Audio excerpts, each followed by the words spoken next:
Hello friends, myself Professor Pinkesh Patel from the Electrical Engineering Department from the College of Mahatma Gandhi Institute of Technical Education and Research Center, Navsari. Today I am going through a subject of interconnected power system having a subject code of 2170901. This subject that is part of 4th year 7th SEM. So inside the previous lecture we have started the chapter number 1, that is the introduction, and we have discussed regarding to the concept of interconnection system. So basically interconnection system, that is the two or more generating station that is connected in the parallel connection, which is known as the interconnection system. Same way we have discussed regarding to the what are the problems, what are the advantages, what are the disadvantages, and what is the solution for the problems that is we have discussed inside the previous lecture. Today I am going through a topic that is hierarchical grid arrangements and cascade tripping. So we are going through a first one, that is the hierarchical grid arrangements. So whenever we are going through that theory, first word that is the grid.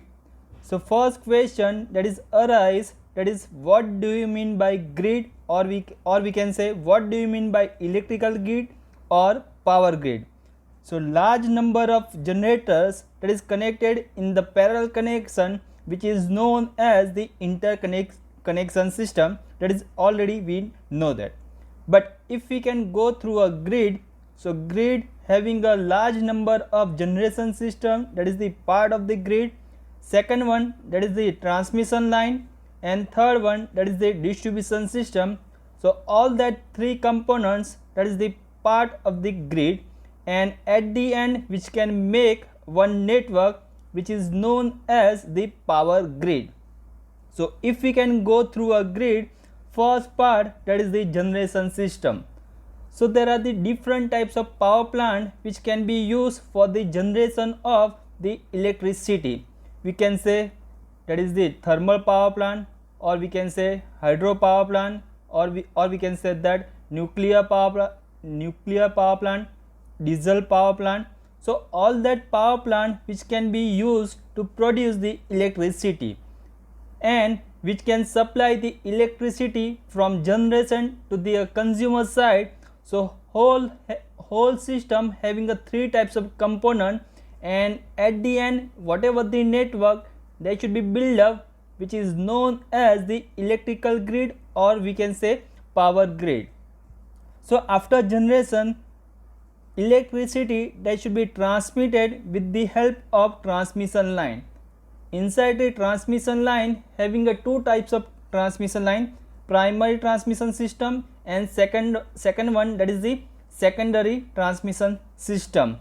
So we can go through a primary and secondary transmission system, and which can be differentiate based on the voltage rating.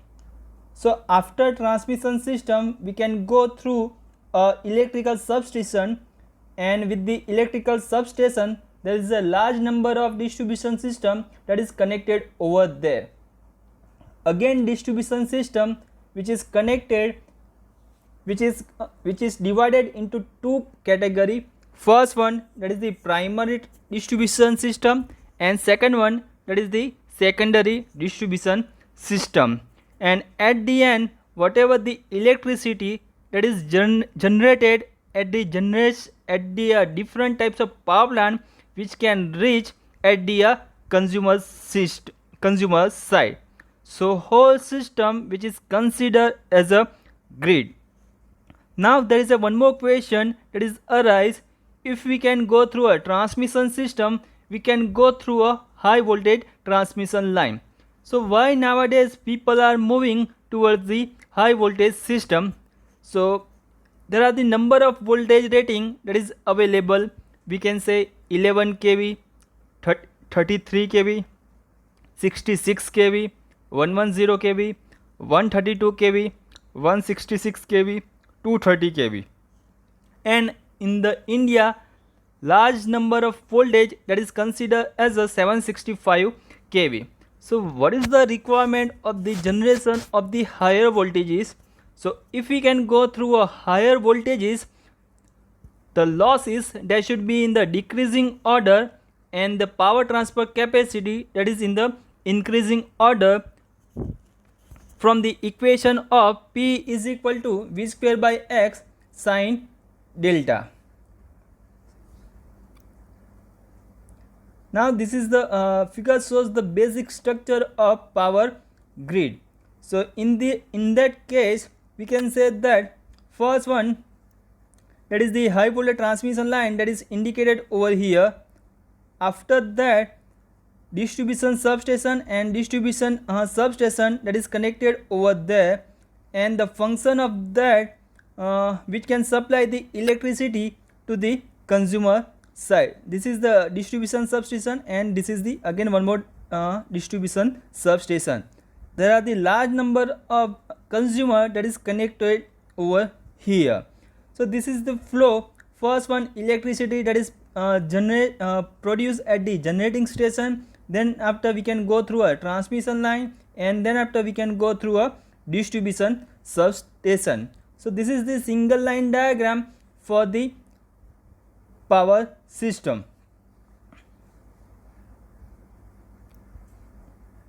This is the advantages of the grid system. So first one, that is the exchange of peak load. So inside your previous lecture already we have discussed that if we can go through an interconnected power system, there are two generating stations that is connected in the parallel connection, and with that system there is a one load that is connected over here. So this is the generating station G1, that is the generating station G2, and having a loads.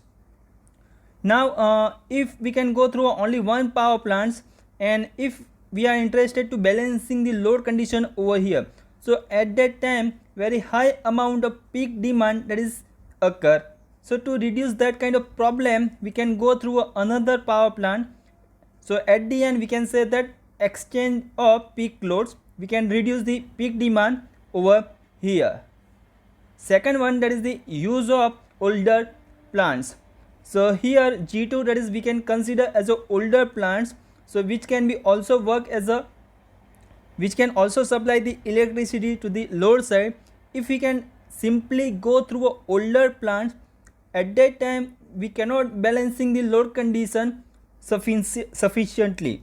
So to overcome that kind of problem, we can go through another power plant G1, and we can use the G1 with the older plants, and in this way we can balancing the load condition at the consumer side.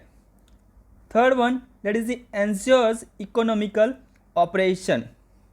So whatever the cost for the transfer of electricity from generating station to the consumer side, so overall cost there should be in the decreasing order, so which is economical for the system. Fourth one, that is the increases diversity factor. The equation for the diversity factor, that is the sum of the individual maximum demand divided by maximum demand. So if the maximum demand that should be in the decreasing order, so we can say diversity factor that should be in the increasing order. Next one, that is the reduces plant reserve capacity, and last one, that is the increases reliability of the supply. So we can get the uninterruptible power supply from the interconnected system, because if we can go through a simple generating station, and if is there any fault that should be occur in the G1 side, so we cannot balancing the load condition. So if we are interested to get the uninterruptible power supply, so for that we can go through a interconnected system, and in this way which can provide a reliable operation to the consumer side. Next theory, that is the cascade tripping.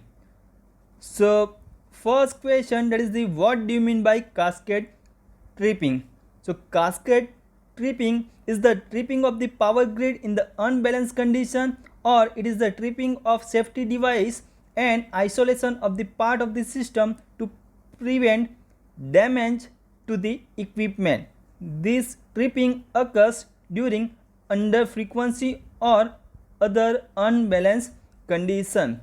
So first one, that is the cascade tripping. So cascade tripping that may be occur due to variation in the frequency, and sometimes it can occur due to unbalancing condition. So what do you mean by balancing condition and unbalancing condition?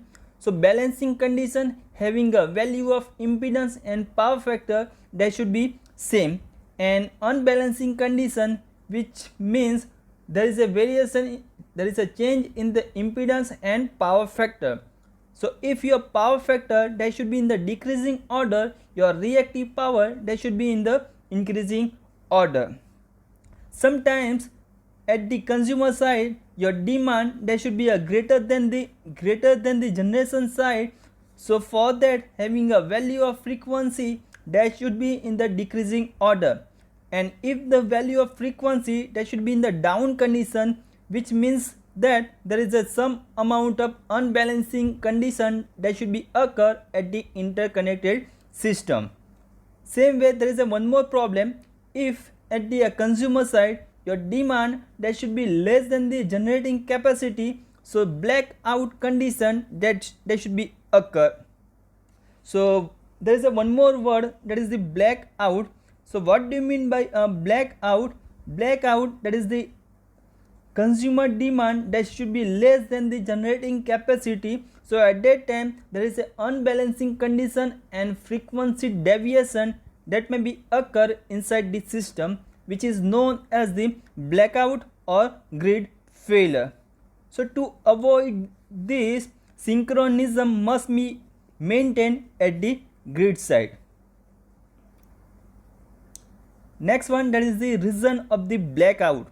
How the blackout that should be occur inside the power system.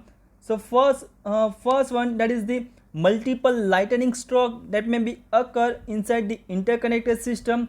There may be fire occur on the system. There is a third one, that is the overload condition, voltage sag condition, frequency deviation that should be occur.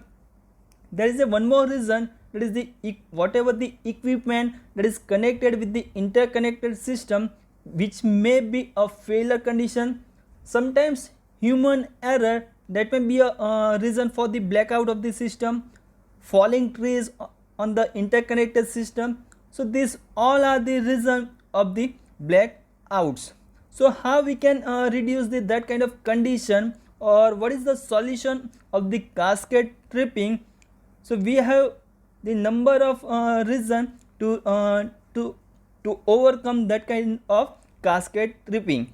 So first one, that is the balanced supply and demand, which means that we have to provide a constant voltage to the system. That if we can go through a interconnected system having a one word, that is the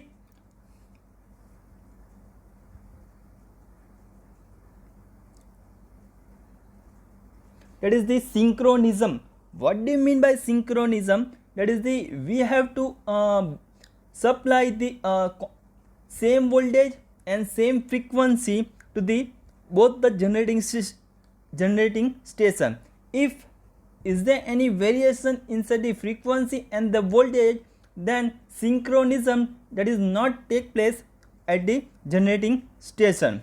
So we have to provide a balanced supply and demand. Next one, that is balance reactive power supply and demand to maintain the voltage. Third one, monitor flows to prevent overloads and line overheating. And last one, that is the keep the system stable condition. Keep the system reliable even after the loss of a key facility. Next one, that is the plan, design and maintain the system to operate reliable operation. Likewise, having a number of reason to overcome that kind of cascade tripping. So at the end, if you can go through a cascade tripping, having a loss of energy that may be take place. Next one, that is the cascading failure in grid system. So how the cascading failure that should be occur inside the grid system. So already we have discussed that. First reason, that is the unbalancing condition and the frequency deviation that is occur at the consumer side. There is a one more reason, that is the if the demand at the consumer side that is greater than the generating capacity, so for that frequency deviation or frequency down condition that is occur. And there is a one more condition, if the demand at the consumer side that is less than the generating capacity, so at the end blackout condition that is occur at the system, so which cannot create a synchronism at the generating station. So from this lecture we can know about the what do you mean by grid, how the grid that should be in the working condition, what do you mean by cascade tripping, what are the reason for the cascade tripping, what do you mean by blackout, what are the problems regarding to the cascade tripping, and what is the solution for the cascade tripping. So all that point that we can know from this theory. Thank you. Now we are going for the questions from GTU papers. So from this chapter mostly there are 4 questions that is asked inside the external exam. First one, that is the what is power system islanding, why it is ideal procedure to restore the grid, discuss the effect of islanding. Second one, that is the write short note on low dispatch center. Third one, that is the explain the cascade tripping and network islanding in brief. And fourth one, that is the describe the advantages of interconnection of power system in details.